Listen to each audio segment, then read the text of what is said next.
अनि त्यतिखेर सृष्टिको पनि अन्त्य हुन्छ भनेको छ। फेरि नयाँ सृष्टि हुन्छ अरे।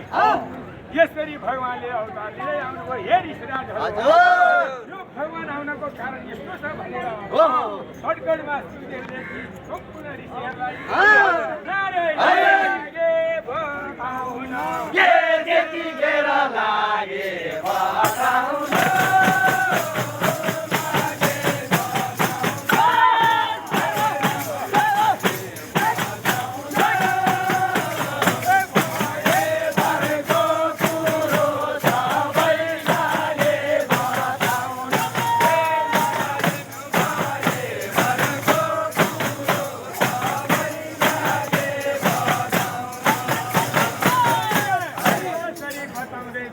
बताउँदै यो दशैँ अवतार पुरा अहिले एकैछिनमा भनेर साध्य हुँदैन।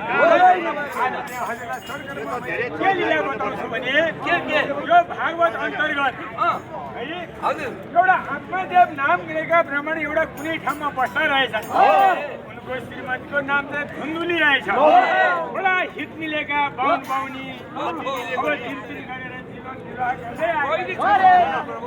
ठिकै हो, बाहुन हो, काम कर्म गर्दै गए। अनि त उनी दुवैजनाको वृद्ध अवस्था हुन लागेछ। अनि विधिको विडम्बना के भएछ भने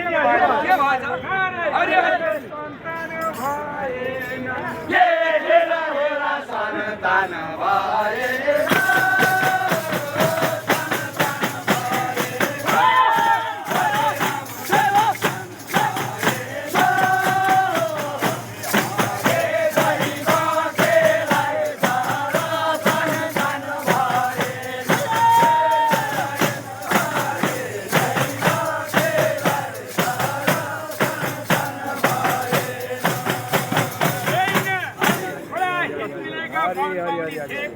निर्वाह गर्दै आएका थिए।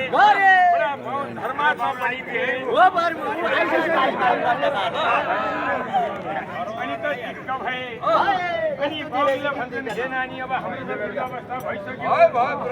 छोरा छन् न छोरी छन्। अब हामी गरेपछि यो काज क्रिया पनि कसले गर्छ? फेरि जो भएको अलिकति लटपटी सम्पत्ति पाला पछि कसले खाला? ठुलो कुरा त यो पो छ। छोरा छैन भने ठुलो मरेपछि धन सम्पत्ति पाला पछि कसले खाला? भतिजाहरू भए लुड्याउँछन्। यसरी अब कस्तो गर्ने श्रीमती